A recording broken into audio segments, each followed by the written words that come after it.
Hello and welcome to it's Friday. It's 11 o'clock, so it's almost lunchtime. And here I am wanting to share with you some insights around workplace mental health and how we can make this simpler for managers to be able to effectively support people in their team with their mental health and with their well-being. So this session is really very much for people who are managers. Although I often I'm not a fan of the term manager, because I think when we talk about people in particular, because when we talk about people, we struggle to manage people. We lead people, we manage things, and we manage processes. So these are just some things to really think about, I suppose, really, when we talk about some of the terminology that we use in the workplace anyway. But yeah, this session I want to talk about workplace mental health. I've been educating workplaces on mental health for the last 5 years, and it's always fascinating to go into different workplaces and see how they look after people and their well-being. So I think a few of the key things to think about when we deliver training is that it isn't a magic bullet. When we train, certainly mental health first aiders, that is not a magic bullet that's going to suddenly make your business invested in people's well-being, because it's a lot more complex than that. And actually, one of the things that I think is really important to recognize, particularly, and why this video is for managers, for people who are line managers, is that in the same way as I believe that safety is the responsibility of the line manager who has people responsibility, so is the well-being of their team. So that's a lot of responsibility for somebody, and a lot of the time we put the responsibility back on the HR department, for certainly for well-being and those kinds of things, or for safety. We talk about the safety managers, for example, that's their responsibility. But actually, I think one of the things is around structuring your organization in a way that actually the managers are empowered to help look after their staff, look after their safety, look after their health, look after their well-being. So how do we make this really simple, right? Because there's some companies out there who won't invest in training whilst it's available out there. And certainly Flagship offer a range of courses, all the way from sort of 1.5 hour informational sessions through to a full-on 2 day sort of mental health first aid session. So there's a range of options out there for any budget. So my suggestion would be that is a good starting point. But one of the first things to think about is actually how are things at the moment, and how are things in your business before we go invest in what sort of things have we already got in place. Now, there's a lot around the culture of the business that's really important, and for managers as well. But it's really good to do the simple stuff well. And this is the purpose of this session, is that, essentially we have this challenge around well-being and stress and those kinds of things in a work environment. We talk about there's 90 million days of the statistics according to ACAS, 90 million days each year are lost productivity to stress and well-being, where people have had absence from work. And that has an impact of around £30 billion annually on the economy, according to ACAS. That's pretty big, right? So chances are there are people in your team, if you're a line manager, there's people in your team who have had time off due to stress or due to some level of challenge around their mental well-being. Okay, so some of the simple stuff that I always recommend for managers to do is have a return to work conversation. So whenever someone has some time off, take the time out to have a return to work. It's always good practice to complete a form and make sure that we've got recorded proper absences. But if you've got a process in your business where people have absence and then they report it as holiday, you report it as holiday, you let them have it as time off, that kind of thing, then that can kind of not really give you a full insight into the challenges that there may be. So I think a really good quality return to work around what are the challenges that you're facing, and where you really poorly, or is there something going on that we need to know about, and have those open and frank conversations and ask questions and just let your team member talk. So I guess I've kind of stumbled into that, when really the first thing is about having rapport with your team and having a good relationship with them. I suppose is building block 101, is actually having a really good relationship with your team. And the way to do that is not through mental health training as such. It's more about being a good leader and being a good manager and taking the time out to listen to people. Particularly, I would suggest having regular one-to-ones. Hopefully your business has got a format where that's done on a regular basis, but if it isn't, why not create something yourself? Why not make time every month for a 20-30 minute, potentially even an hour catch up with somebody? It doesn't necessarily need to be that long, but I do suggest that any leader of people ought to know the names of people's partners, their children, those kinds of things, and know enough about them. And I'm not saying that we need to get heavily involved in people's private lives, because that's often a question I get asked in mental health training. How much should we be getting involved? And actually, potentially not a great deal, because the thing is that from a working point of view, you're there as a leader in the workplace, but it's finding that right level for you and your colleague, as to how much of their private life they're willing to share and how much is going to be productive. But essentially your role is to help support that person, and when they come to work, ultimately they're bringing them the whole selves to work. So all of the stuff that's going on at home with children, with partners, with financial challenges, and all of those kinds of things that could be going on to affect someone's capacity for work, that's going to be brought into the workplace. So that is that is potentially on the table for a one-to-one to have a conversation, because these things can start to have an impact. So it's important to make sure that we understand what stresses and strains somebody's experiencing, and potentially around their workload and those kinds of things. So there's a few things I've sort of covered there,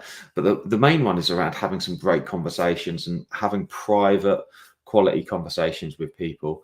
One-to-ones are a really good way of doing that, and also making sure that you have a return to work after absence procedure that you follow diligently. And when people come to talk to you, make sure you're building relationships with them. Don't just sit behind your laptop. Make sure you go and find somewhere quiet to have a chat with people and build those relationships, because a lot of the time, people only tend to find out or get feedback when things go wrong. So the other thing to think about is to make sure you always do give feedback when things have gone well as well, because that will help you to nurture those relationships. So the thing with mental health in particular, that one of the key learnings for this session is around, let's demedicalize it a little bit. Let's actually just talk about being a good leader and being a good person to work with and a good person to be around, and supporting your people, because that's a really great start. Okay, before we look at any organizational mental health initiatives, be supportive of the people around you. Cool. So those are sort of the key things from a one-to-one basis. One of the other things that I suggest is really useful, and depending on your organization, you might need to speak to your HR department and get sign off. But when we do our mental health training, I often introduce what's called a wellness action plan. And that is freely available. If you go to the Mind website, there's loads of free resources available from a lot of the mental health charities. And one of them is the wellness action plan that Mind offer. You can take that, you can edit it, you can take some of the questions from it. But the great thing about a wellness action plan is, one, you don't have to think of the questions yourself, because the questions are already on there. And the other thing with the wellness action plan is it's a proactive document and an agreement between yourself and your team member around their wellness and how you can best support them in the workplace. And by having a proactive agreement means that you've already put the conversation on the table before there's potentially a crisis or an issue, or before something comes to light. You can have an open and honest conversation about stuff and start to find a level where you can have some good quality wellness conversations with people. So I really do recommend the wellness action plan as part of a proactive conversation around well-being and stress and mental health, which is something that should be incorporated on an ongoing basis. You don't necessarily need to carry out those conversations on an every month basis. Certainly performance and how things are going and what stresses and strains and how can we help support you. Those kinds of conversations should be a monthly basis, but potentially the wellness action plan might be a conversation and then once every 6 months or once every year. There's no hard and fast rules when it comes to stuff. It's as it's needed. And ultimately, as a leader, it's down to you to help support your team member in the way that they need it most. And sometimes it might come out on a regular basis because that's the level of support that's needed. And sometimes it might be less often. So wellness action plan is a really good one. And then so a lot of the other things that we suggest are much more organizational. So, and I wanted to make this session very much about managers and the things that they can do, because everything I've said so far, this is stuff you can do on your own. You don't necessarily need anyone's approval or sign off or anything like that. If you're a leader of people, if you're a line manager, these are things that you can do and they cost no money. Listening, one-to-ones, return to works, wellness action plans, great activities. And you don't necessarily need to have had training, because ultimately having good quality conversations with people, you just make it clear the boundaries of your knowledge, the boundaries of the way that you can support people.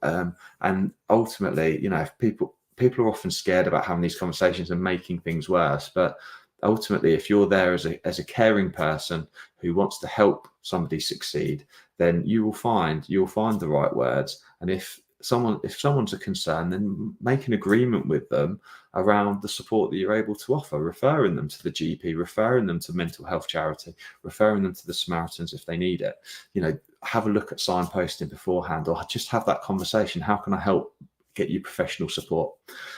Because the next thing I was going to speak about was EAP, so employee assistance programs. That's something that may or may not be available to you. Now, if it is available, that's great, because that's a really good opportunity for you to signpost that support which your company or your organization have already invested in. Employee assistance programs often have access to counselling and mental health support and telephone lines and those kinds of professional support, which is where we should be looking to filter any sort of challenges beyond that which we could sort on a one-to-one capacity.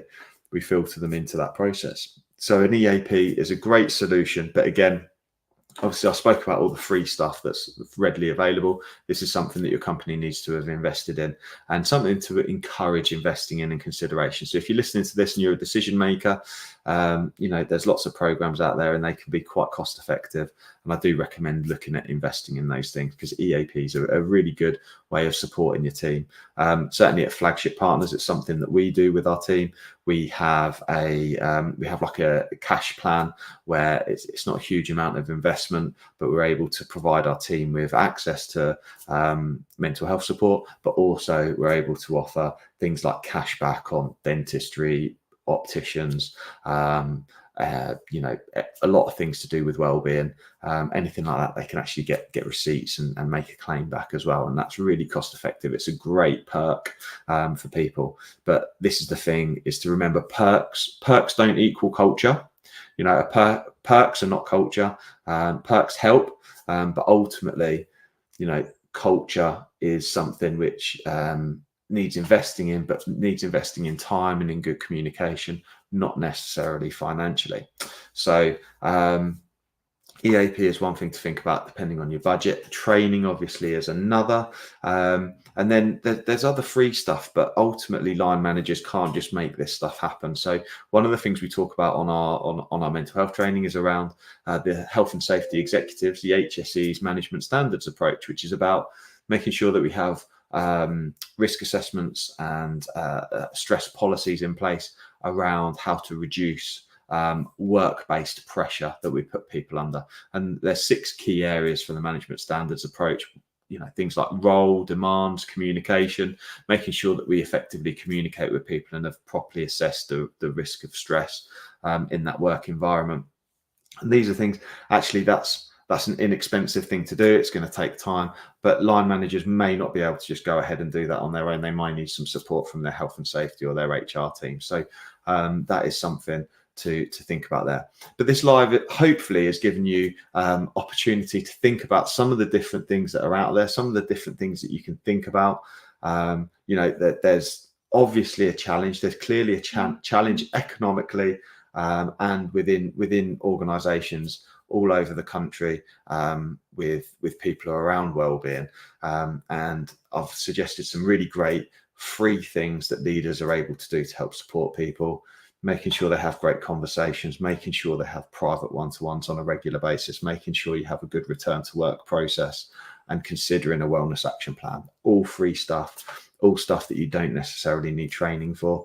Obviously, training is good. It can help increase confidence. It can help improve skills, which is one of the key focuses of the training that I do with people, is to just raise that confidence level around communication and understanding, how people's different points of view affect the way they think about things, and their experiences affect that as well, and how your experiences and points of view will affect the way you look at things, and how that may differ, and how best to raise your empathy levels to make sure that you're able to properly support people and ask great questions and listen well. So training does help. Obviously, it's an investment. So we're starting to move into the investment stuff now.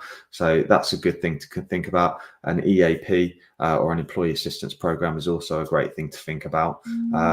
As well as, one of the things that I've not discussed is flexible working and wellness days. So again, this comes at a cost, but certainly worth thinking about, and something I've made a note to mention. Some companies are starting to introduce wellness days where people can activate, as well as like having a holiday allowance, they'll have a wellness day allowance, and they can activate that when they need it, preventing, which will help reduce absenteeism. It will help reduce unexpected days off, and the impact that can have on productivity in an organization by having this flexible approach to wellness days. So that's certainly one thing to think about as well, and certainly to speak to your HR people about.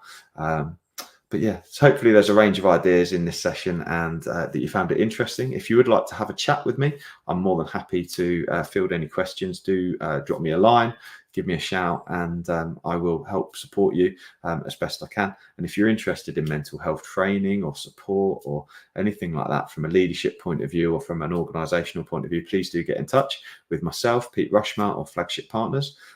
Please do listen to the podcast, The Half Dozen Things. It's a fantastic podcast around other leadership elements and performance elements as well. I hope this has been interesting, and I'll see you again soon. Thank you.